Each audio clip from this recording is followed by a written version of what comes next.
आज हम पढ़ाई करेंगे इमाइल दरखिम के बारे में। ठीक है, एमिल दुर्खिम, इमाइल दरखिम, जैसा आपका प्रोनाउंसिएशन ठीक है। ओके, इसमें हम देखेंगे कि इनका सामाजिक तथ्य क्या है, श्रम विभाजन क्या है, एकजुटता के प्रकार क्या हैं, आत्महत्या के प्रकार क्या हैं और धर्म की अवधारणा क्या है। ये जो सब सारे कंसेप्ट हैं, social fact, division of labour, types of solidarity, types of suicide, types of societies and concept of religion, ये जो इमाइल दरखिम के हैं, इसके बारे में इनका क्या कंसेप्ट है, क्या अवधारणा है। नमस्कार, मैं असिस्टेंट प्रोफेसर अजित आपको इमाल दरखान के बारे में पढ़ाऊंगा, जो यूपी पीसीएस के जो एग्ज़ाम होते हैं, जीडीसी गवर्नमेंट डिग्री कॉलेज के जो असिस्टेंट प्रोफेसर बनते हैं, एलटी ग्रेड हो गया, जीआईसी, ये सब एग्जाम एग्जाम के लिए जो ऑब्जेक्टिव फर्स्ट पेपर होते हैं, ठीक है, एमसीक्यू फॉर्म में, उसी के अकॉर्डिंग आपको पढ़ाऊंगा। चलिए स्टार्ट करते हैं। ठीक है, इनके बारे में हम पढ़ाई करने जा रहे हैं। ठीक? इनको याद कैसे करना है? इनका जो है, ये 1858 में जन्मे और 1917 1917 में इनका देहांत हुआ। 1858 को कैसे याद करेंगे? 1857 की हमारी क्रांति हुई थी, सिपाही रिवोल्ट हुआ था इंडिया में, 1857। फिर 1858 में हमारा क्राउन आया था। ठीक है, क्राउन का रूल शुरू हो गया था इंडिया में। तो यानी कि 1858 ऐसे याद करेंगे। 1917 के आसपास ऐसा करेंगे आप कि उस समय फर्स्ट वर्ल्ड वार चल रहा था, प्रथम विश्व युद्ध का दौर था, 1914 से 1918, यानी कि खत्म जो होने वाला था 1918, उसी के आसपास ही हमारे इनका डिमाइज हुआ, मृत्यु हुई। ओके, ये क्या है? इनका जो है, ये हमारे फ्रेंच सोशोलॉजिस्ट हैं।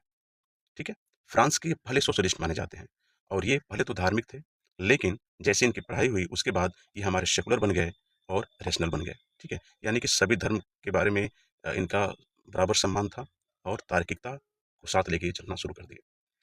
ये जो है अगस्त कॉम्ट किसको कहा जाता है? Father of the sociology.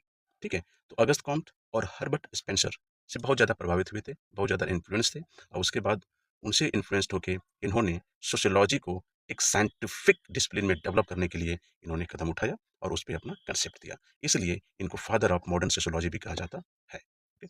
इनका एम क्या था? इनका एम है कि समाज को वैज्ञानिक तरीके से समझना। ओके, यानी कि जो सोसाइटी है, टू अंडरस्टैंड सोसाइटी साइंटिफिकली, समाज को साइंस की तरह समझेंगे। ठीक है, इसलिए इन्होंने क्या किया कि सोशियोलॉजी को इन्होंने साइंटिफिक डिसिप्लिन में डिक्लेयर किया। ये समझे, डिसिप्लिन जैसे मान लीजिए कि आप हाई स्कूल के बाद 11th में जाते हैं, तो आपसे जनरली पूछा जाता है कि किस डिसिप्लिन में हो, पीसीबी या पीसीएम डिसिप्लिन में हो। यदि फिजिक्स केमिस्ट्री मैथ है तो पीसीएम डिसिप्लिन होगा, और फिजिक्स केमिस्ट्री बायोलॉजी है तो वो आपका पीसीबी डिसिप्लिन होगा। ये कहते हैं कि ऐसा है कि उसी प्रकार जो हमारी सोसाइटी है, जो सोसाइटी इनटेंजिबल है, उसको हम टच नहीं कर सकते, छू नहीं सकते, तो उसका डेवलपमेंट कैसे करेंगे, उसको कैसे स्टडी करेंगे? तो सबसे पहले क्या है कि उसको ऐसा बनाया जाए जिसको हम टच कर सकें, टेंजिबल जो हो। ठीक है, यानी कि उसको एक वस्तु बनाया जाए, थिंग्स बनाया जाए, है ना? जब कोई वस्तु बन जाएगा तब उस पे सारे एक्सपेरिमेंट जितने साइंस होते हैं तो परफेक्टली होते हैं, और उसका एक रिसर्च नोट्स बनते हैं, उसके आधार पे उसको समझा जाता है। उसी प्रकार सोसाइटी को हम क्या करें, एक एक अ, एक सोशियोलॉजी है, इसीलिए इसको हम एक वस्तु समझे, थिंग समझे। ठीक है, सोशियोलॉजी को अलग साइंस बनाना इनका एम था। ठीक है, अब देखिए, ये जो हमारे सोशल फैक्ट हैं, है ना, अब इनका जो कंसेप्ट है, 12-13 कंसेप्ट इनका है, उनको मैं समझाऊंगा, आप समझिए। एक तो पहला इनका सोशल फैक्ट, यानी कि सामाजिक तथ्य क्या है।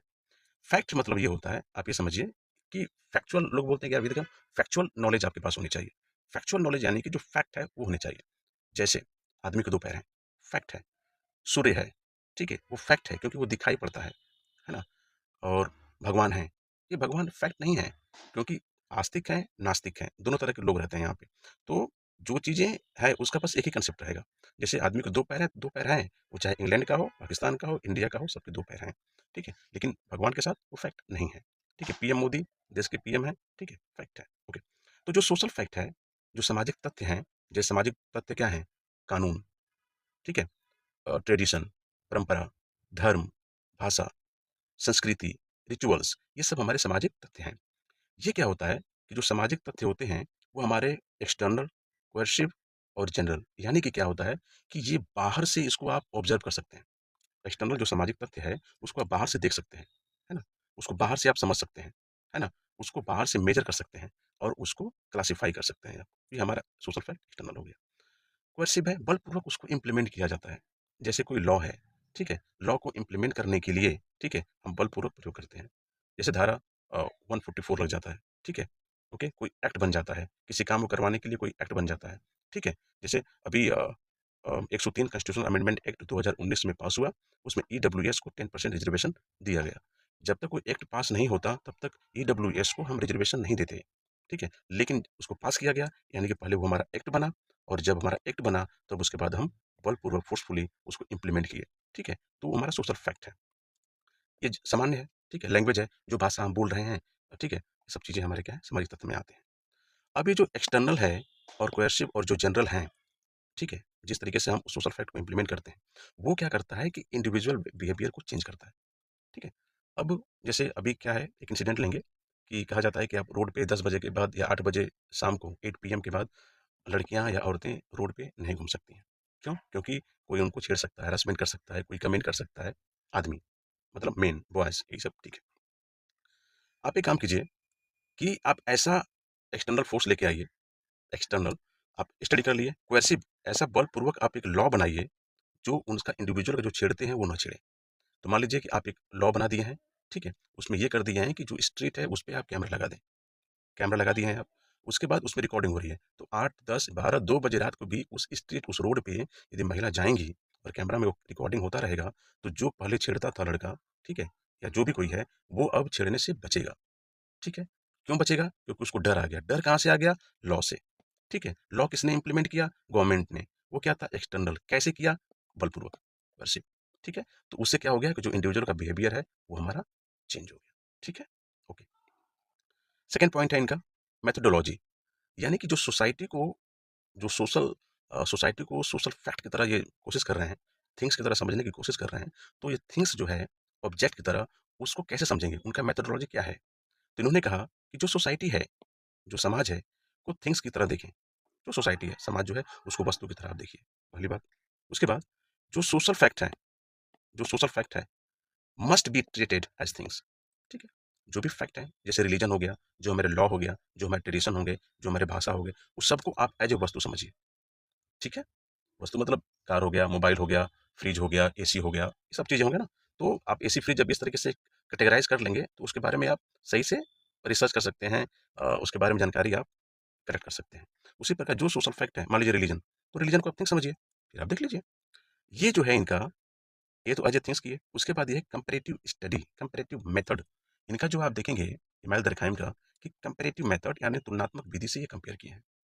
जैसे सॉलिडारिटी, एकजुटता के बारे में जब बात होती है, तो ये हमारे कहते हैं कि ठीक है, कि एक हमारा मैकेनिकल होता है, एक हमारा ऑर्गेनिक होता है। मैकेनिकल, ऑर्गेनिक, मैकेनिकल यानी कि जो सिंपल सोसाइटी है, और ऑर्गेनिक यानी कि जो मॉडर्न सोसाइटी है, ठीक है। तो उसमें उन दोनों में कंपेयर करते हुए ये चलते हैं, हर चीज़ कंपेयर किए हैं। सेक्रेड, प्रोफेन, ये कंपेयर किए हैं, ठीक है।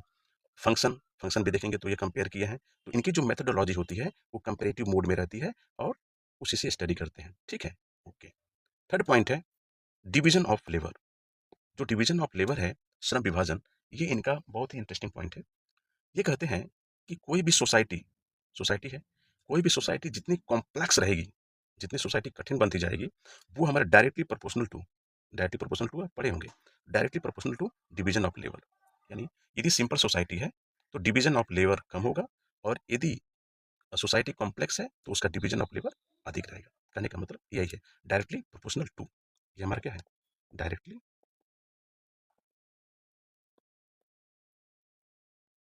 डायरेक्टली प्रोपोर्शनल टू, ठीक है। ओके, आप समझ गए, सिंपल सोसाइटी तो डिवीजन ऑफ लेबर कम, और कॉम्प्लेक्स रहेगा तो ठीक है ज़्यादा रहेगा। अब ये जो डिवीजन ऑफ लेबर है, ये डिवीजन ऑफ लेबर क्या करता है कि सॉलिडारिटी लेके आता है। ये division of labour he solidarity लेके आता है, ठीक है, एकजुटता लेके आता है। अब ये एकजुटता कैसे है इसको हम समझाएंगे, लेकिन डिवीजन ऑफ लेबर आप समझिए, डिवीजन ऑफ लेबर क्या होता है। यदि सिंपल सोसाइटी है तो डिवीजन ऑफ लेबर कम होगा, और कॉम्प्लेक्स सोसाइटी है, जैसे मॉडर्न सोसाइटी में, तो उसमें डिवीजन ऑफ लेबर अधिक होगा, और वहाँ से हमारी सॉलिडारिटी आएगी, एकजुटता आएगी। क्या है देखते हैं, आप फोकस करेंगे इस पे। ये है हमारा सॉलिडारिटी,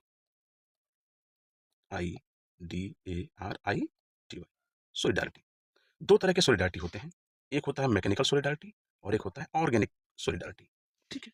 जो मैकेनिकल सॉलिडारिटी होता है वो हमारा सिंपल सोसाइटी होता है, ठीक है। सिंपल सोसाइटी, जैसे आप फॉर एग्जांपल गांव समझ लीजिए, सिंपल सोसाइटी है। आप एक काम कीजिए, समझने के लिए एग्जांपल में इसको विलेज कर दीजिए, ठीक है, और इसको सिटी कर दीजिए, ठीक है। ओके, ये हमारा सॉलिडारिटी होगी। विलेज में जो हमारा मैकेनिकल सॉलिडारिटी है विलेज का, उसमें क्या है कि सिंपल सोसाइटी है, सिंपल सोसाइटी गाँव में देखेंगे आप, सिंपल सोसाइटी है, ठीक है? जो हमारी सोफिस्टिकेटेड जो इक्विपमेंट है उसका यूटिलाइज़ेशन कम है वहाँ पे। आराम से खटिया पे सोएँगे, खाट पे सोएँगे और मस्त रहते हैं वो, सनलाइट लेंगे, ठीक है? और एन्जॉय करते हैं लाइफ़ को। इनमें सिंपल सोसाइटी है, उसमें क्या होता है कि होमोजेनिटी होती है, होमोजेनियस होते हैं ये। ये क्या करते हैं कि एक ही तरह की समानता होती है, यानी कि एक ही तरह के काम करते हैं। जैसे गाँव में खेती-बाड़ी की बात आती है, ठीक है? एग्रीकल्चर आ गया। तो एग्रीकल्चर में क्या होता है कि सभी लोग एक साथ खेत में काम करेंगे। धान की बुआई करनी है, वो साथ ही में एक ही समय सीज़न आता है, उस समय सब लोग उसको लगे रहते हैं। धान की कटाई होगी, एक साथ सब लोग लगे रहेंगे। गेहूँ की होगी, चाहे किसी भी फसल का होगा, सबका सीज़न होता है, उसके अकॉर्डिंग सभी लोग वो काम करते हैं। इससे वो क्या होता है कि होमोजेनिटी उनकी बनी रहती है। समझ में आ गया? ठीक है। इसके बाद क्या होता है कि जब सब लोग साथ में काम करते हैं, है ना? अपना-अपना ही काम करेंगे लेकिन साथ में काम करते हैं, सीज़न आ गया खेती का। उसके बाद क्या होता है, इनके हमारे कलेक्टिव कंसेंस होते हैं, यानी कि साझा विश्वास होता है। जैसे मान लीजिए कि गेहूँ की गेहूँ का जो गेहूँ की मान लीजिए कि धान की पिटाई करनी है ना? तो क्या करते हैं कि कुछ लोग ना थ्रेसर जो आता है उसको लेके आते हैं। तो एक आदमी लेके आएगा और वहाँ पे 10-15 लोगों का एक रहता है, सभी का वो दा के उसको मतलब धान अलग करके और वो चला जाता है थ्रेसर, ठीक है? तो यानी कि वहाँ पे हमारा साझा विश्वास हो गया, साझा एक्टिविटी हो गया उनका, ये चीज़ चलता है, ठीक है? यानी सामूहिक में जो काम हो जाता है आप समझिए वही चीज़ है। साथ में फेस्टिवल मना लेते हैं, ओके। इनमें क्या होता है सिंपल सोसाइटी में यानी मैकेनिकल सॉलिडरिटी में रिप्रेसिव लॉ होता है। रिप्रेसिव लॉ मतलब ये होता है कि जो दबा दे दे, ऐसा लॉ जो बहुत खतरनाक हो। रिप्रेसिव लॉ मतलब जैसे मान लीजिए कि सुनने में आता है कि आप गल्फ कंट्री में जाएँगे, सऊदी अरब में जाएँगे, तो वहाँ पे क्या होता है कि यदि आप सॉरी चोरी कर लिए या किसी के साथ छेड़खानी कर लिए हैं, ठीक है? तो आपके हाथ काट दिए जाएँगे। ऐसा मैंने सुन रखा है ना? तो ये सब ऐसे जो लॉ होते हैं हाथ काट दें कि आप उसको फिर कर ही ना पाएँ या करने के बारे में सोचें ही ना और आप दूसरा भी ना सोचें, तो उसको बोलते हैं हम रिप्रेसिव लॉ, ठीक है? ओके। नेक्स्ट है इसी में मैकेनिकल सॉलिडरिटी में है इंटरकनेक्टेड। जो गाँव के लोग होते हैं वो इंटरकनेक्टेड होते हैं और जो इंटरकनेक्टेड होते हैं किससे होते हैं? इमोशन से, इमोशनल होते हैं, ठीक है? यानी कि जो इमोशन होता है, इमोशन से ये कनेक्टेड होते हैं, है ना? तो कुछ भी इनका कमी होगा, कुछ भी चीज़ें होंगी, इमोशनली कनेक्टेड हैं, वो वहीं पहुँचेंगे, उनसे बात करेंगे, ठीक है? अपना दुःख-दर्द बात करते जो भी है दुःख-दर्द खत्म कर लेंगे वो और इसलिए वो हैप्पी रहते हैं, ठीक है? ओके। लेकिन जब आप आएँगे ऑर्गेनिक सॉलिडरिटी के बारे में, तो इसको आप सिटी के तौर पे आप इसको समझिए। ऑर्गेनिक सॉलिडरिटी में क्या है? सिटी है, यहाँ पे हमारा मॉडर्न और कॉम्प्लेक्स सोसाइटी होगा, ठीक है? मॉडर्नाइज़ेशन बहुत ज़्यादा है यहाँ पे, है ना? आपको अच्छे रोड मिल जाएँगे, व्हीकल्स मिल जाएँगे, सोफिस्टिकेटेड इक्विपमेंट मिल जाएँगे आपको, है ना? बार मिल जाएँगे, मॉल मिल जाएँगे, जो चाहें आपको इसमें मिल जाता है, ओके? टेक्नोलॉजी कुट-कुट के भरी है यहाँ, ओके? इसमें ये होता है कि ये इंटरडिपेंडेंस होते हैं। ये इंटरकनेक्टेड नहीं होते, लेकिन ये इंटरडिपेंडेंस होते हैं। There is a difference between the interdependence and interconnected. Interdependence का मतलब ये है कि ये हमारी कॉम्प्लेक्स सोसाइटी हो गई। कॉम्प्लेक्स सोसाइटी हो गई, तो जो हमारा डिवीज़न ऑफ लेबर ये हमारा बढ़ जाएगा। कैसे? जैसे यदि कोई एक कपड़े की दुकान खोला है, एक मेडिकल की दुकान खोला है, एक राशन की दुकान खोला है, एक फैक्ट्री में काम कर रहा है, एक सब्ज़ी बेच रहा है, ठीक है? आप समझ रहे हैं? यानी कि बहुत सारे काम कर रहे हैं। गाँव में देखेंगे जब यहाँ पे, तो यहाँ पे एक साथ धान रोप सब धान ही रोप रहे हैं, होमोजेनियस हो गया। गेहूँ काट रहे हैं तो सब मिलके गेहूँ काट रहे हैं उस समय, है ना? तो ये होमोजेनियस हो गया। लेकिन इसमें ऐसा नहीं है कि एक समय सब दवाई खरीद रहे हैं या एक समय सब कपड़ा ही खरीद रहे हैं, ऐसा नहीं है।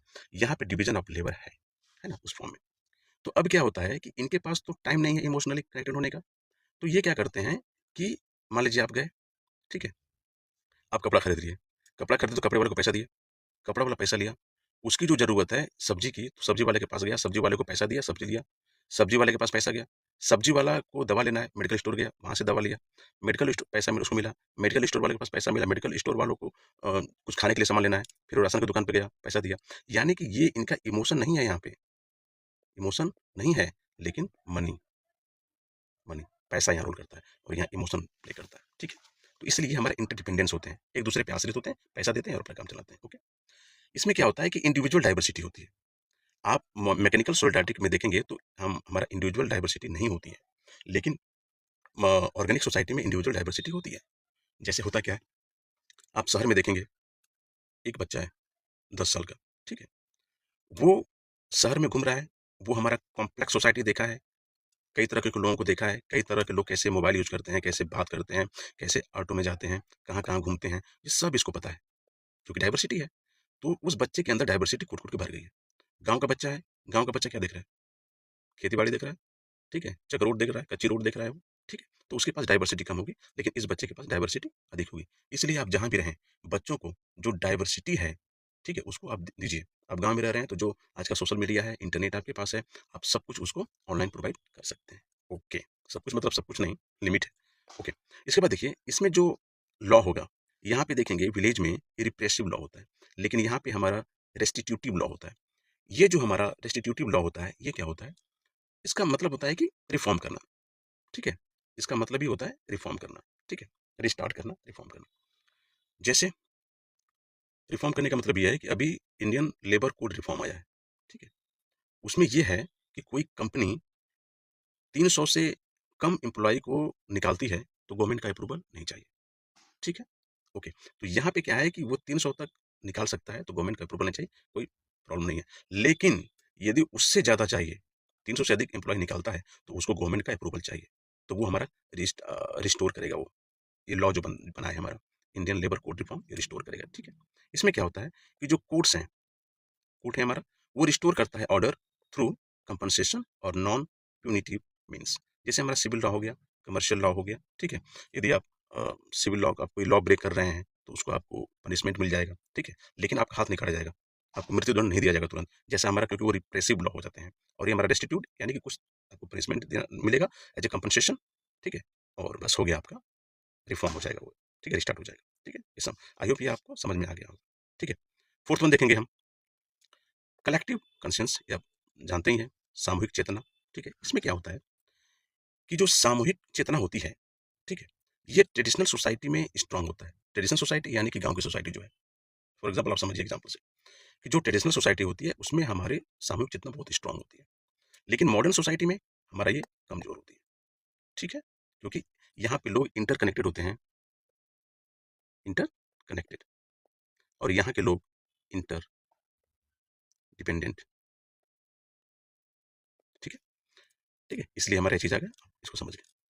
फोर्थ पॉइंट है, फिफ्थ पॉइंट है एनोमी, ठीक है? इमाम दरखाइम का पॉइंट एनोमी, अ, अक्सर एक क्वेश्चन पूछा, ऑब्जेक्टिव क्वेश्चन पूछे जाते हैं, है ना? इसका है, एनोमी का मतलब होता है नियमहीनता, यानी कि रूललेसनेस, रूललेसनेस या लॉलेसनेस, ठीक है? ये होता है। आप इसको समझिएगा, इसमें सुसाइड का भी आएगा, ठीक है? इसी से होता है, ओके, है क्या? इसमें ये है, एनोमी में, कि जो सोशल चेंज जितना होगा, रूल उतने कमज़ोर होते जाएँगे, ठीक है? और जब रूल या नियम जब ज़्यादा कमज़ोर होंगे, तो जो ह्यूमन बीइंग है, जो मनुष्य है, उस वो हमारा डायरेक्शन लेस हो जाएगा, ठीक है? और जब डायरेक्शन लेस होगा, तो उसके पास वही एक सबसे सोसाइटी की सबसे बड़ी प्रॉब्लम है। मनुष्य डायरेक्शन लेस नहीं होनी चाहिए। कोई भी काम करे वो, तो डायरेक्शन मोड में रहे, ठीक है? वो डायरेक्शन लेस ना बने। लेकिन जब सोशल चेंज होते हैं, ठीक है? तो उससे जो हमारे नियम हैं, वो हमारे कमज़ोर पड़ जाते हैं, ठीक है? जैसे रिलीजन, रिलीजन को फॉर एग्ज़ाम्पल की बात करें, रिलीजन, रिलीजन कहा जाता है कि वो सभी आदमी को जोड़ता है, ठीक? लेकिन रिलीजन अच्छा भी काम करता है और कहीं-कहीं बुरा भी काम करता है, ठीक है? किसी को, जैसे हिंदू धर्म में देखेंगे, किसी को मनुस्मृति में आप देखेंगे, किसी को प्रताड़ित किया गया है, ठीक है? किसी को ज़्यादा पक्ष लिया गया है, आज भी है, खैर। तो जब उसमें चेंज हुए, जब लोग एक्टिव हुए, कॉन्स्टिट्यूशन बना, संविधान बने, रिप्रेजेंटेशन दिया गया, रिजर्वेशन दिया गया, तो सोशल चेंज हुआ। तो जो सोशल चेंज हुए, तो उससे क्या हुआ कि रूल जो पहले का बना था धार्मिक, वो हमारा कमज़ोर हुआ। तो जब कमज़ोर हुआ, तो जो आदमी थे, जो सिर्फ़ धर्म पे चल रहे थे कि अरे! अब क्या करें? तो उनका डायरेक्शन चेंज हुआ, और जिनको रिफ़ॉर्म मिला, वो आगे बढ़ गए, और जिनको रिफ़ॉर्म नहीं मिला, वो परेशान हो, डायरेक्शन लेस हो गए। तो जो रूल कर रहे थे, अब उनके साथ क्या हुआ? उनके साथ प्रॉब्लम आ गई। कह रहे अब हम रूल नहीं कर रहे हैं। तो उसके बाद क्या हुआ, जब प्रॉब्लम आ गई, तो कई केसेस ऐसे हैं कि वो सुसाइड भी किए, ठीक है?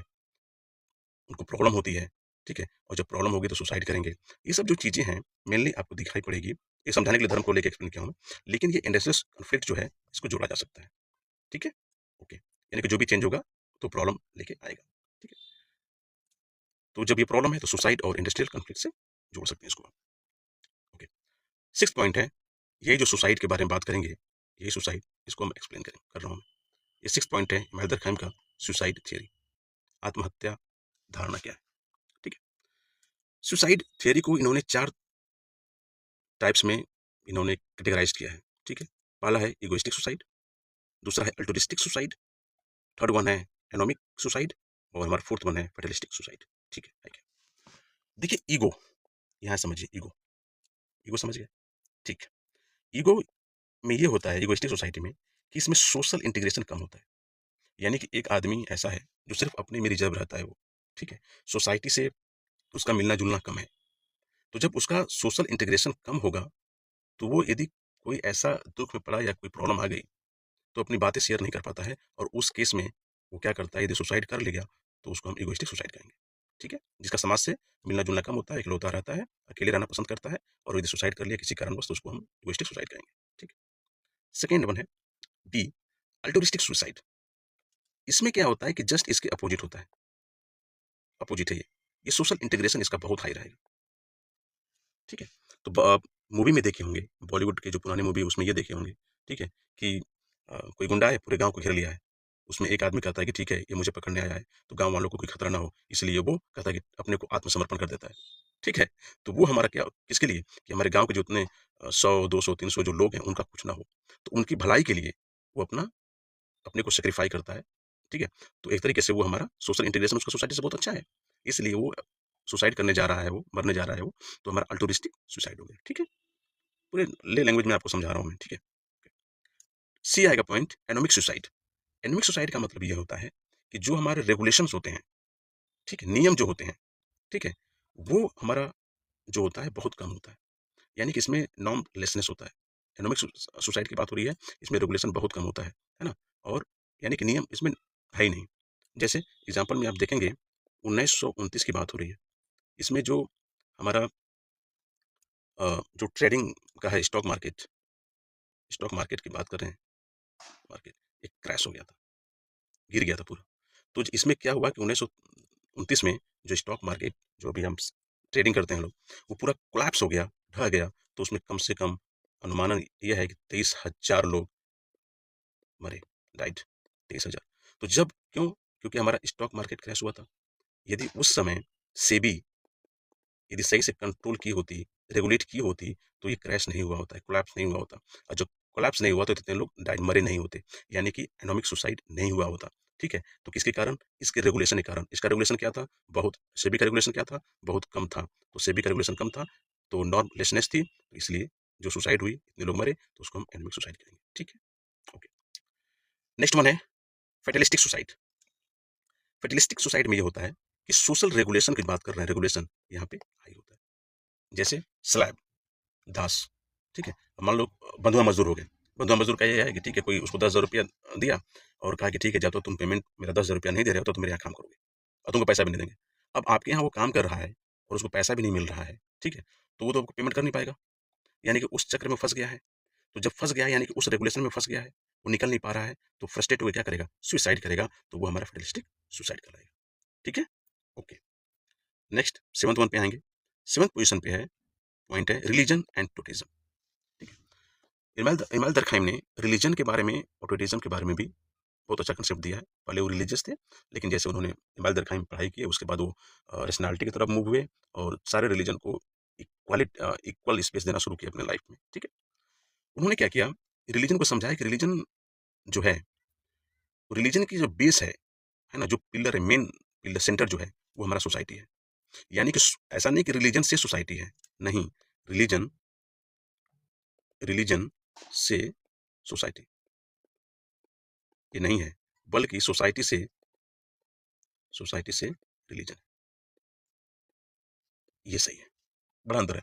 लोग बोलते हैं कि धर्म है तो हम लोग हैं, धर्म ही सब कुछ लीड कर रहा है। नहीं भाई, ये इमाम दरखाम कहते हैं कि नहीं, रिलीजन से सोसाइटी नहीं है, बल्कि हम लोग जैसे हैं, जैसे लोग हैं, वैसे सोसाइटी बनेगी, और जैसे सोसाइटी बनेगी वैसा आपका रिलीजन बनेगा। ये इनका ये है। ठीक है? उसके बाद ये लोग कहते हैं, देखिए धर्म और सोसाइटी के बारे में कंसेप्ट क्लियर हो रहा होगा आपका। इसके बाद कहते हैं कि जो रिलीजियस सिंबल हैं, ठीक है? रिलीजियस सिंबल हो गए, जैसे हमारे हिंदू धर्म में त्रिशूल हो गया, ठीक है? मुस्लिम में हमारे चाँद हो गए, ठीक है? क्रिश्चियनिटी में क्रिश्चियंस जो होते हैं, उसमें हमारा क्रॉस हो गया, ठीक है? तो ये सब जो रिलीजियस सिंबल हैं, वो रियल में हमारे सोसाइटी के सिंबल्स हैं। रिलीजियस रिलीजन सिंबल लेके नहीं आया भाई, बल्कि सोसाइटी का जो है, वो हमारा सिंबल है ना? और वही सोसाइटी का जो सिंबल बन रहा है, वही हमारा सेक्रेड यानी कि पवित्र और प्रोफेन ये होता है। सेक्रेड का मतलब ये होता है कि extraordinary, extraordinary, respected, respected things. और ये प्रोफेन का मतलब होता है कि नॉर्मल लाइफ में जो भी चीज़ें होती हैं, ये हमारा प्रोफेन है। लाइफ में जो होती हैं, वो हमारा प्रोफेन है। ओके? तो सोसाइटी का सिंबल हो गया। ओके? ठीक है। आगे देखेंगे, टोटेम के बारे में बात करेंगे। ये क्या है? देखिए, ये जो टोटेम है, ये हमारा सिंबल ऑफ कलेक्टिव आइडेंटिटी, ठीक है? ये हमारा कलेक्टिव सामूहिक पहचान है, ठीक है? अभी आप देखेंगे, जाएँगे ट्राइब्स को देखेंगे, ठीक है? तो जो क्लैन बोला जाता है कि ये क्लैन, वो क्लैन, तो कोई गाय को अपना मान लिया है, कोई शेर को अपना मान लिया है, ठीक है? और उसके सिंबल लगाए पड़ा है वो अपने, ठीक है? तो उसका वो पहचान बन गई है, वो हमारा टोटेमिज़्म है, ओके? इसके बाद इनका ये है कि ये कहते हैं, दरखाइम कहते हैं कि God is society writ large, यानी कि इसका मतलब ये है कि ईश्वर समाज का विशाल रूप है, ठीक है? यानी कि गॉड है, ठीक? ओके? और ये मान लीजिए कि हमारी सोसाइटी, ये सोसाइटी, सोसाइटी है, ये सोसाइटी है, छोटी सोसाइटी, फिर ये हमारी ये भी सोसाइटी, बड़ी सोसाइटी, और फिर उसके बाद हमारा ये बड़ी सोसाइटी, फिर हमारा ये बड़ी सोसाइटी। तो ये जो लार्ज पार्ट यानी कि कई सोसाइटियाँ मिलकर जो बनी हैं सोसाइटी, ये हमारा गॉड है, ठीक है? समझ में आ गया? छोटी सोसाइटी, उससे बड़ी सोसाइटी, वो बड़ी सोसाइटी और उससे जो बड़ी सोसाइटी। तो जो विशाल रूप सोसाइटी का ले लिया है, वही आपका गॉड है, ठीक है? तो अब आप समझ गए होंगे कि सोसाइटी लीड करता है रिलीजन को या रिलीजन लीड करता है सोसाइटी को, ठीक है? गॉड लीड करता है सोसाइटी को कि सोसाइटी का बड़ा फॉर्म है गॉड, ठीक है? ये हमारा अकॉर्डिंग टू दरखाइम, दरखाइम के अनुसार इन्होंने ये कहा है। ओके, नेक्स्ट है, इस सेक्रेट के बारे में बात करेंगे कि क्या है। ये हमारा स्पिरिचुअल सिग्निफिकेंस है, ठीक है? स्पिरिचुअल, जैसे गॉड, ठीक है? Holy place, rituals, sacred text, ठीक है? जैसे कुरान हो गया, गीता हो गया, बाइबल हो गया, ये सब के बारे में बात हो रही है। ये सब हमारे पवित्र हैं। इसका जो काम है, जो सेक्रेट चीजें हैं, जो स्पिरिचुअल जो सिग्निफिकेंस है, उसका काम है रीइंफोर्स करना, यानी कि मजबूत करना। कैसे मजबूत? ये करता है कि कलेक्टिव बिलीफ, मान्यताएं जो होती हैं, ठीक है? जो विश्वास होता है, उस सामूहिक विश्वास को बढ़ाना होता है। सामूहिक आइडेंटिटी जो होती है, उसको बढ़ाना होता है। जो मोरल ऑर्डर होते हैं, उसको बढ़ाना होता है। ये किसका काम है? इसका। तो जो हमारा सेक्रेट चीजें हैं, वो हमारा रिइंफोर्स करेगा, मजबूत करेगा एक कलेक्टिव बिलीव्स, आइडेंटिटी और मोरल ऑर्डर, ठीक है? ओके। तो जो हमारे, जैसे मान लो कि आपका कुरान हो गया, कुरान हो गया, बाइबल हो गया, ठीक है? गीता हो गया, जो हमारा रिलीजियस जो हमारे टेक्स्ट हैं, ये क्या करते हैं? ये मजबूत करते हैं। क्या मजबूत करते हैं भैया? इन्फोर्स क्या करते हैं? वो कलेक्टिव बिलीफ, ठीक है? कि कुरान के अनुसार कुरान पढ़िए, नमाज अदा कीजिए, ये सब हमारा बिलीफ है ना? बाइबल करता है, बाइबल की आइडेंटिटी है कि भैया ये हमारे क्रिश्चियंस हैं, ठीक है? इस तरीके से हम बिहेव करते हैं। इनका ये गीता, गीता के पास मोरल ऑर्डर है, वो हमारा देते हैं कि ठीक है, लाइफ में जीना है, लाइफ में प्रॉब्लम आए तो कैसे आपको डील करना है, ठीक है? महाभारत का उसमें जो घटनाएं हुई हैं, कृष्ण अर्जुन को बताते हैं क्या करना है, ठीक है? तो ये सब चीजें मेन काम इनका है कि ये जो कलेक्टिव बिलीफ, आइडेंटिटी, मोरल, इसको बूस्ट करना है, ठीक है? ओके। प्रोफेन, अपवित्र जो है, इसका ये है कि ordinary aspects of daily life, simple, इसमें ज्यादा कुछ हौच पौच नहीं करने हैं। डेली लाइफ, दिनचर्या की जिंदगी में, दिनचर्या में जो चीजें हो रही हैं, वो हमारा प्रोफेन है। जैसे आप काम करने जाते हैं, प्रोफेन है। कुकिंग, मम्मी खाना बनाती हैं, कुकिंग। रूटीन टास्क, सुबह जगना है, फ्रेश होना है, नहाना है, ऑफिस जाना है, सब्जी लेके आना है, घर आना है, ये सब रूटीन टास्क हो गया आपका, वो प्रोफेन है, ठीक है? एंजॉय करते हैं आप, लग्जरियस गाड़ी में घूमते हैं, प्रोफेन है। ऑर्डिनरी पीपल, ये सब हमारे प्रोफेन है, ठीक है? ओके। इनका जो मेन फंक्शन होता है कि ये क्या करता है कि human experience constitute the majority of human experience को ये हमारा बूस्ट करता है, ठीक है? जो आप डेली काम करेंगे तो उससे आप सीखेंगे ही, ओके। लेकिन लीड कौन करता है आपका? सेक्रेट चीजें जो है, मैं collective belief, identity, moral orders, okay, ठीक है। नाइन्थ वन है, ये है हमारा मोरल एडुकेशन, नैतिक शिक्षा, ठीक है? मोरल एडुकेशन क्या है कि इसका इंपॉर्टेंस क्या है? इमाम दरखाम क्यों बताते हैं कि इसका इंपॉर्टेंस मोरल एडुकेशन का क्या है? वो कहते हैं कि मॉडर्न सोसाइटी, जितनी मॉडर्न सोसाइटी होगी, उसमें क्या होगा कि जो मोरल वैल्यूज हैं, वो कम होते जाते हैं, ठीक है? तो मोरल वैल्यू कम होते जाते हैं। तो जो मोरल वैल्यूज, इसमें हमारा मोरल वैल्यूज कम होते जाते हैं।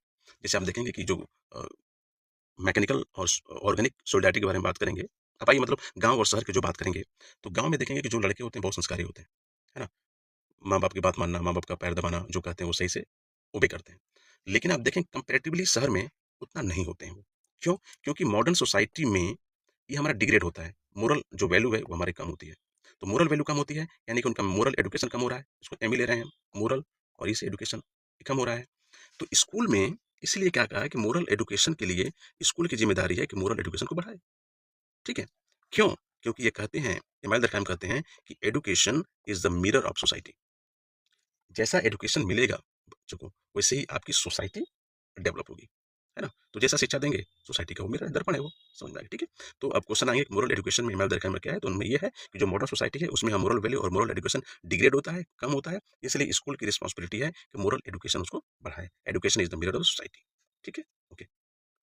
10th वन, 10वां पॉइंट ये है कि फॉर्म्स ऑफ सोशल ऑर्गेनाइजेशन। जो हमारे सोशल ऑर्गेनाइजेशन हैं, उसके फॉर्म्स क्या हैं? किस तरीके के सोशल ऑर्गेनाइजेशन होते हैं? तो सोशल ऑर्गेनाइजेशन दो तरह के होते हैं, एक हमारा ट्रेडिशनल और एक हमारा मॉडर्न। ट्रेडिशनल, जो ट्रेडिशनल चला आता है, सदियों चला आ रहा है, वो ट्रेडिशन जैसे गांव में, और मॉडर्न शहर में, सिंपल। ओके। 11th है, दरखाम का कंसेप्ट क्या है, किस पे, क्राइम पे, है ना? इन्होंने रिलीजन पे दिया, टूरिज्म पे दिया, सोलिडारिटी पे दिया, सुसाइड पे दिया, क्राइम पे इनका देखिए क्या है।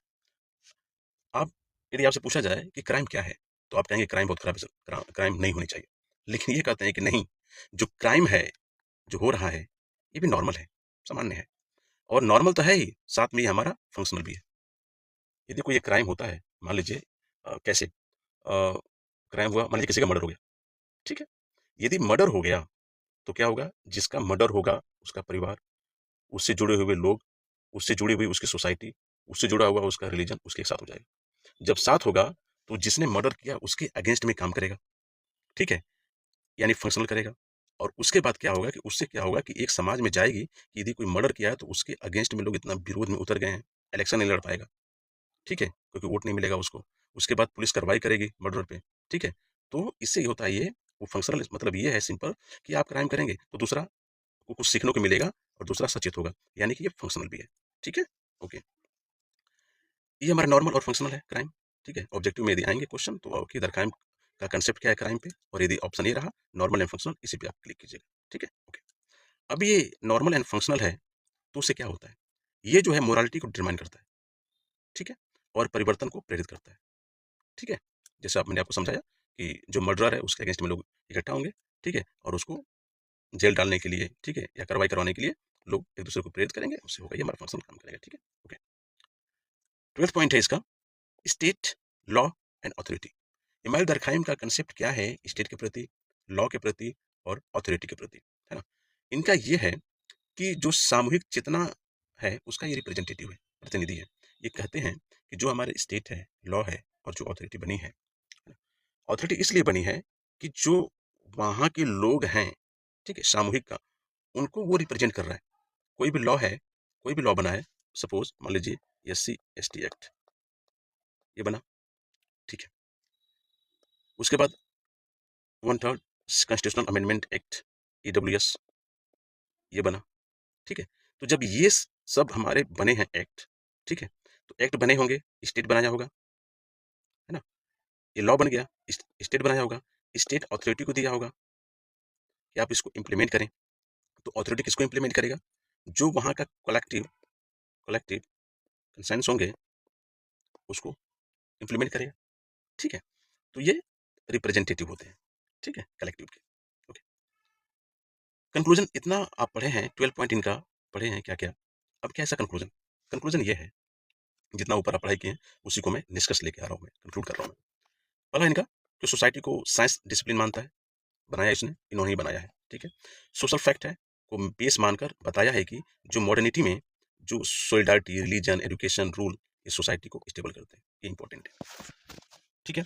कि जो हमारे मॉडर्निटी, आधुनिकता आ रही है, तो उसमें सोसाइटी क्या है कि सोसाइटी के जो रूल्स होते हैं वो हमारे डिग्रेड हो रहे हैं, वो कम होते हैं, ठीक है? जब हमारे कम होते हैं तो हमारी सोसाइटी क्या होती है, अनस्टेबल होती है। तो उस केस में क्या है कि जो मॉडर्निटी है उसमें हम सोलिडारिटी, एकजुटता, रिलीजन, एडुकेशन, जो मोरल वैल्यू बढ़ाएगा, और रूल्स, ये सब चीज़ें सही से काम करेंगी और रहेंगी, तो हमारी स्टेबिलिटी सोसाइटी में बनी रहेगी। यदि ये चीज़ों को आप हटा दिए, इन चीज़ों को, सोलिडारिटी, रिलीजन, एजुकेशन, इसको हटा दिए, तो हमारी मॉडर्निटी, जो जो हमारी मॉडर्न सोसाइटी है, उसमें हमारी अनस्टेबल आ जाएगी, यानी कि स्टेबल नहीं रहेगा। यानी कि ये इंपॉर्टेंट है, सोलिडारिटी, रिलीजन, एजुकेशन, रूल। और जब ये कमजोर होते हैं तो एनोमी जैसी समस्या जन्म लेती है। और जब एनोमिक, हमारे सोसाइटी के बारे में आप देखेंगे कैसे होगा, ओके, ठीक है? तो ये हमारे रूल, हमारे लॉ रहने चाहिए।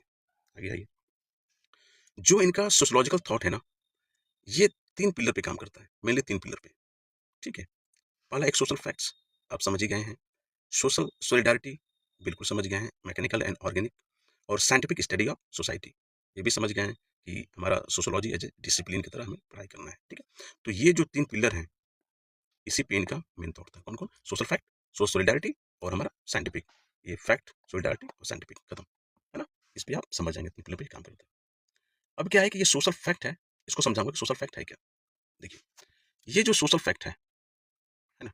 ये सोशल फैक्ट रिलीजन हो गया, टेक्स्ट हो गया, लॉ हो गया, ये फैक्ट है ना? ये हमारा क्या होता है? इंटेंजिबल चीज़ें हैं, है ना? जिसको छू नहीं सकते, है ना?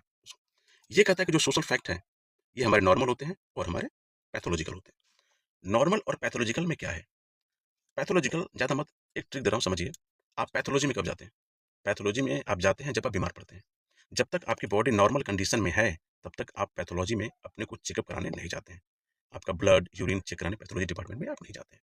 लेकिन जब आपकी बॉडी नॉर्मल से डेविएट होके, दूर होके कुछ काम करती है, तब आपको ज़रूरत पड़ती है पैथोलॉजी जाने की।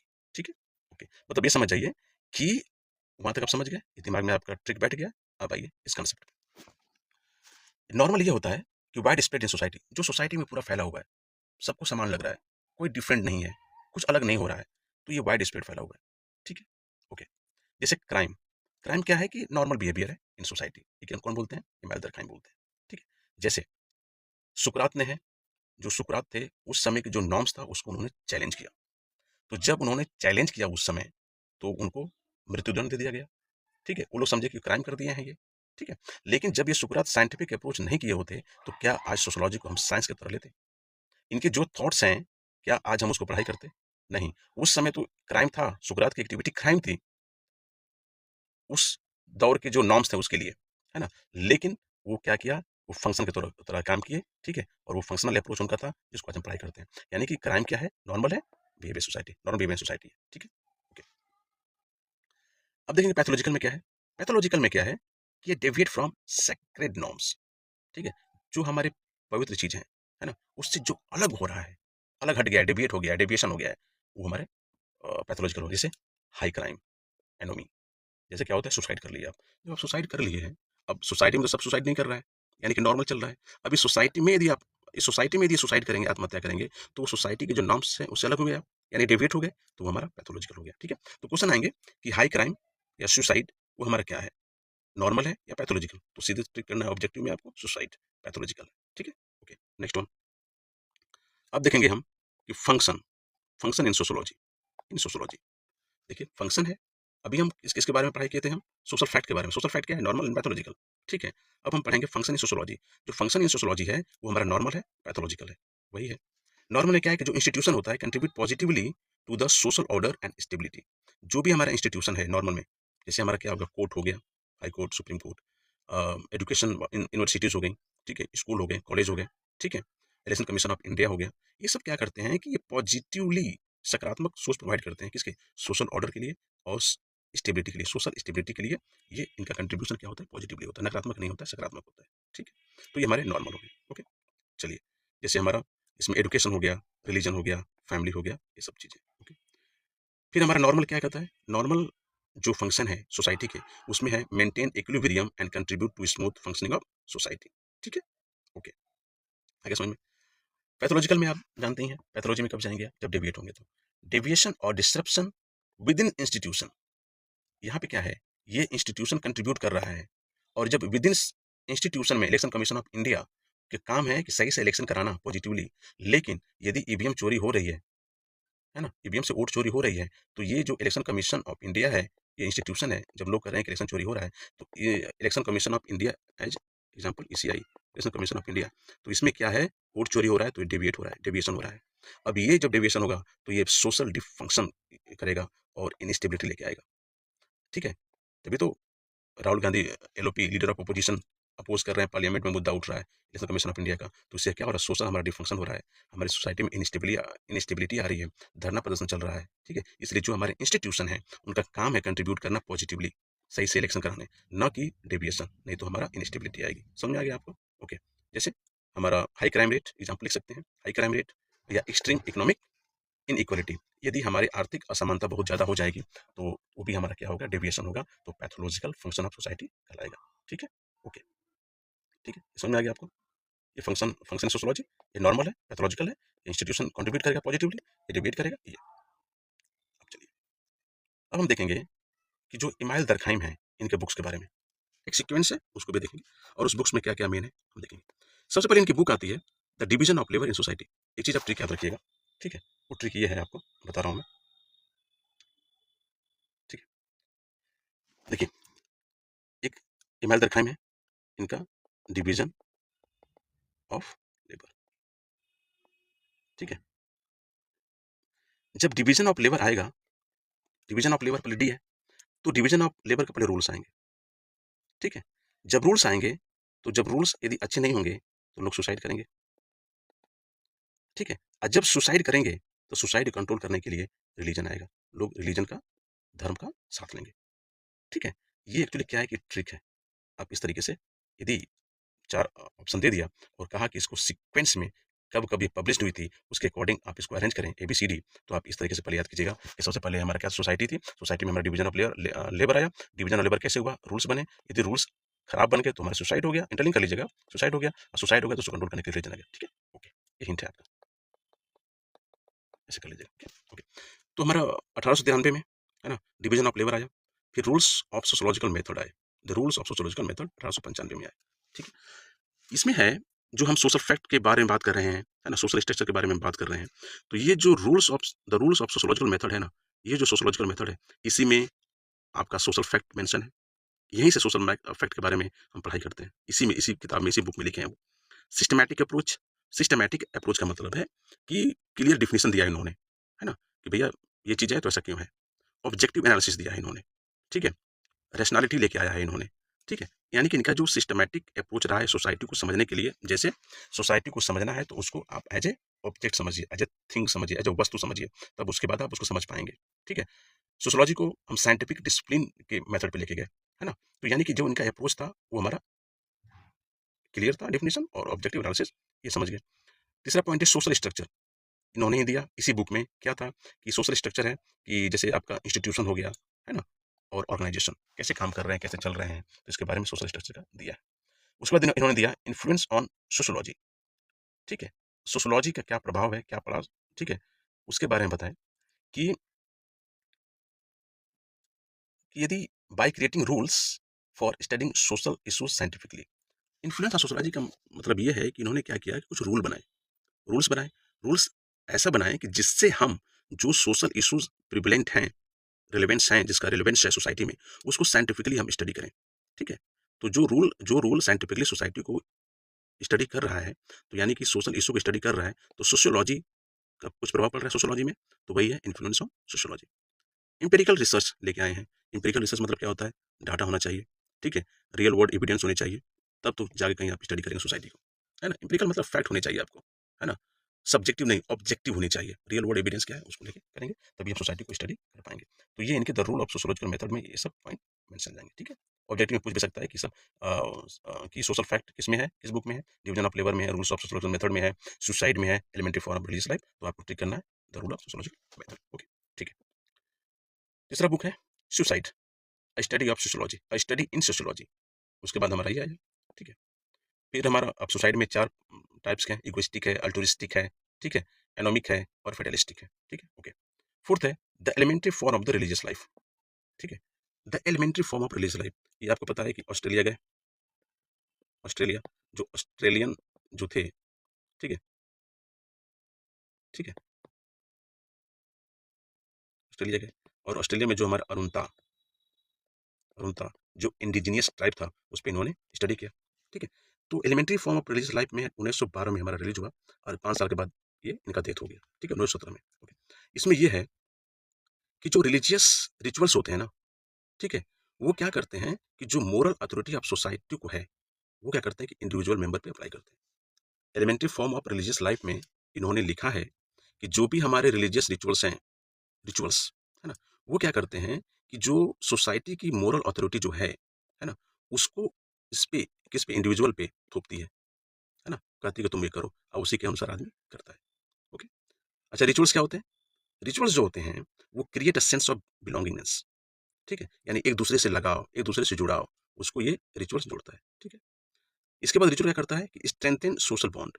ठीक है, जो भी एक धर्म का, चाहे एक जात की, चाहे एक कम्युनिटी की, चाहे एक एरिया का जो रिचुअल्स होते हैं, वो क्या करता है कि अपनापन जोड़ता है, सोशल बॉन्ड बढ़ाता है। ठीक है, ensure that individual conform to societal norms. ठीक है, ये भी रिचुअल जो है ये भी करता बताता है ये। ठीक है, ये फोर्स करता है, इंश्योर करता है कि जो भी रूल हैं, जो भी रूल्स और लॉ हैं, ठीक है, सोसाइटी के, उसको ओबे किया जाए। ठीक है, रिचुअल्स फिर ये भी करता है, ये डिस्टिंग्विश करता है, अंतर निकालता है किसमें, जो हमारा सेग्रेड और प्रोफेन जो चीजें हैं उसमें हमारे अंतर लेके आता है। रिलीजन अंतर लेके नहीं आता। ठीक है, वो हमारे जो रिचुअल्स होते हैं वो डिस्टिंग्विश करता है बिटवीन सेग्रेड एंड प्रोफेन में। ओके, ठीक है। Primary function of religion is to maintain social order and cohesion. ठीक है, जो कोहेशन है और जो सोशल ऑर्डर है, उसको प्राइमरी फंक्शन है ऑफ रिलीजन का, तो उसको मेंटेन करे। ठीक है, ओके।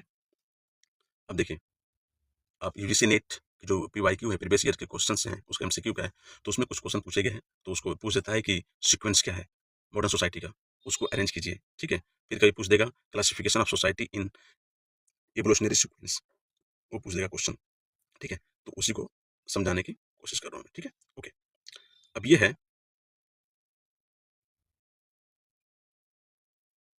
आगे देखेंगे, एक correct sequence for modern society. ये जो हमारी मॉडर्न सोसाइटी है, ठीक है, जो ट्रेडिशनल सोसाइटी से मॉडर्न सोसाइटी बने हैं, तो उसका सीक्वेंस क्या है। हमारे ट्रेडिशनल जो सोसाइटी है, ट्रेडिशन ट्रेडिशनल सोसाइटी ये हमारा है, से जो हमारा बना मॉडर्न सोसाइटी बना, तो कौन कौन से फेज आए, है ना। एक स्टेप आया, सेकंड स्टेप आया, थर्ड स्टेप आया, फोर्थ आया, तब जाके कहीं बना ना। तो कौन कौन से, देखिए, सबसे पहले है डिफरेंसेस, अंतर है। Diversity in roles and specialization. ठीक है, डिफरेंसेस क्या है, शहर में क्या होता है कि आप जाएंगे तो डिफरेंट डिफरेंट अलग अलग आप बिजनेस करेंगे, अलग अलग काम करेंगे आप। ठीक है, तो डाइवर्सिटी हो जाएगा रोल में और स्पेशलाइजेशन में, वो डिफरेंसेस हो गया। उसके बाद क्या हो गया, हाई डिग्री ऑफ इंटरडिपेंडेंस। बिल्कुल सही, जैसा आपको बताया हूँ कि इंटरकनेक्टेड नहीं बल्कि इंटरडिपेंडेंस हो जाते हैं। और शहर में क्या होता है, पहले डिफरेंस हो गया, डिवीजन ऑफ लेबर हो गया, फिर उसके बाद हाई डिग्री ऑफ इंटरडिपेंडेंस हो गया, जैसे डिवीजन ऑफ लेबर क्रिएट करेगा। ठीक है, फिर उसके बाद हाई मोरल डेंसिटी हो गया। हाई मोरल डेंसिटी का मतलब ये होता है कि गाँव से लोग जाएंगे शहर में काम करने के लिए, तो वहाँ पे पॉपुलेशन इंक्रीज करेगा। ठीक है, पॉपुलेशन इंक्रीज करेगा और इनके बीच में हमारा इंटरेक्शन बढ़ेगा।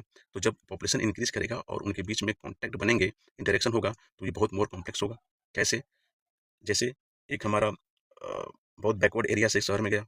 ठीक है, एक छोटी जाति का गया, एक दूसरे धर्म का गया, सब अलग अलग धर्म के हर जगह से हैं, और एक जगह मान लो सिटी है, ये सिटी ए, यहाँ पे मुस्लिम आ गए, मुस्लिम भी आ गए, यहाँ पे हिंदू भी आ गए। ठीक है, यहाँ से क्रिश्चियन भी आ गए। ठीक है, यहाँ से एससी भी आ गए, ओबीसी भी आ गए, ईडब्ल्यूएस भी आ गए। ठीक है, ठीक है, और जनरल कैंडिडेट भी आ गए, हिंदी लैंग्वेज बोलने वाले भी आ गए, इंग्लिश लैंग्वेज बोलने वाले भी आ गए, सब सब आएंगे डाइवर्सिटी लेके यहाँ पे। और यहाँ पे क्या होगा, तो पॉपुलेशन बढ़ेगी सिटी की, सिटी ए की पॉपुलेशन बढ़ेगी, बिल्कुल बढ़ेगी। तो इन बीच लोगों के बीच में इंटरेक्शन बढ़ेगा, बिल्कुल बढ़ेगा। तो जब इंटरेक्शन बढ़ेगा तो हमारा कॉम्प्लेक्सिटी बढ़ेगी नहीं बढ़ेगी, कॉम्प्लेक्सिटी बढ़ेगी नहीं बढ़ेगी, ये मोर कॉम्प्लेक्स हो जाएगा। तो यानी कि हाई मोरल डेंसिटी यहाँ पे हो गया। ठीक है, फिर इसके बाद देखेंगे रेस्टिट्यूटिव सैंक्शन लगेंगे यहाँ पे, है ना, रिस्टोर करने के लिए, पनिशमेंट के लिए नहीं। Restoring balance rather than punishing offender harshly. तो ये हमारे जो पनिशिंग ऑफेंडर्स हर्सली, ये हमारे ट्रेडिशनल सोसाइटी में होता है, लेकिन यहाँ पे हमारा रेस्टिट्यूट चलेगा, है ना। रेस्टिट्यूटिव जो चलेंगे वो चलेंगे, और यहाँ पे रिप्रेसिव जो सैंक्शन है वो नहीं लाएंगे, क्योंकि रिप्रेसिव जो सैंक्शंस होते हैं, लॉ होते हैं, वो ट्रेडिशनल सोसाइटी में होते हैं। ठीक है, ओके। नेक्स्ट है लो वैल्यूम ऑफ कलेक्टिव कंसेंट्स। ठीक है, ये जो सामूहिक चेतना के बारे में बात हो रही है, मॉडर्न सोसाइटी में आप जाएंगे तो कब मिलेगा आपको। मॉडर्न सोसाइटी में क्या होगा कि जो हमारा सामूहिक चेतना होती है, कलेक्टिव कंसेंस जो होता है, वो हमारे ट्रेडिशनल सोसाइटी में अधिक होती है और मॉडर्न में कम। यानी कि जिधर मुंह खुला रहेगा वो अधिक रहेगा। ठीक है, ओके। ट्रेडिशनल सोसाइटी में होता है कलेक्टिव अधिक होंगे, ठीक है, और लेकिन मॉडर्न सोसाइटी में जो होता है इंडिविजुअलिस्टिक अधिक होगा। इसमें इंडिविजुअलिस्टिक डाइवर्सिटी बहुत ज़्यादा होगी। ठीक है, जो पहले समझाया मैं आपको, ये सारे पॉइंट हैं, आपको रिफ्लेक्ट करता है दरखाइम ट्रांजिशन। ठीक है, Durkheim transition from mechanical solidarity to organic solidarity. ये जो चीज़ें हैं, पहले क्या होगा बताया आपको, पहले डिफरेंसेस हो गए, जब डिफरेंसेस हो गए तो division of labour high degree of interdependence होगा। उसके बाद क्या होगा कि हाई डिग्री ऑफ इंटरडिपेंडेंस, तो कैसे? क्योंकि डेंसिटी बढ़ जाएगी उस क्षेत्र की। उसके बाद उस डेंसिटी को कंट्रोल करने के लिए हमारा रेस्ट्रिक्टिव सैंक्शन लगेंगे। उसके बाद फिर हमारा वहाँ पे जो सामूहिक चेतना है वो कम होगी, ठीक है? तो ये जो सारी चीज़ें हैं वो रिफ्लेक्ट करता है कि हमारा ट्रांजिशन हुआ है कहाँ से, mechanical solidarity to organic solidarity, यानी कि ऑर्गेनिक मतलब मॉडर्न सोसाइटी और मैकेनिकल यानी कि ट्रेडिशनल सोसाइटी, ठीक है? ओके, आगे देखेंगे classification of societies in evolutionary sequence. जो सोसाइटी का जो क्लासिफिकेशन हुआ है विकास के तौर पे, वो कैसे हुआ है? ये क्या करता है कि जो सोसाइटी का इवोल्यूशनरी सीक्वेंस है, ये हमारा कॉम्प्लेक्सिटी क्रिएट किया है। कैसे? देखिए, ये भी क्वेश्चन पूछा गया है यूजीसी नेट में, उसमें है। पहले रहेगा कैसे इवोल्यूशन हुआ है उसके बारे में। पहले सिंपल सोसाइटी, ठीक है, ऑड, इसमें नो डिवीजन था, पहले कोई डिवीजन नहीं था, सिंपल सोसाइटी थी। फिर सिंपल पोली, पोली मतलब मेनी, है ना? सेगमेंटेड सोसाइटीज हुआ, यानी कि society is divided into clans and segment, poly मतलब मेनी, ठीक है। इसके बाद सिंपली कंपाउंडेड, पोली दो है, कंपाउंडेड ना पोली, सेगमेंटेड सोसाइटीज यानी कि सोसाइटी विद मल्टीपल क्लेंस, यहाँ पे इनटू है क्लेंस, यहाँ पे मल्टीपल क्लेंस, ठीक है, मोर कॉम्प्लेक्स होगा। फिर हमारा है डबली कंपाउंडेड पोली, ठीक है, मोर कंपाउंडेड डिवीजन।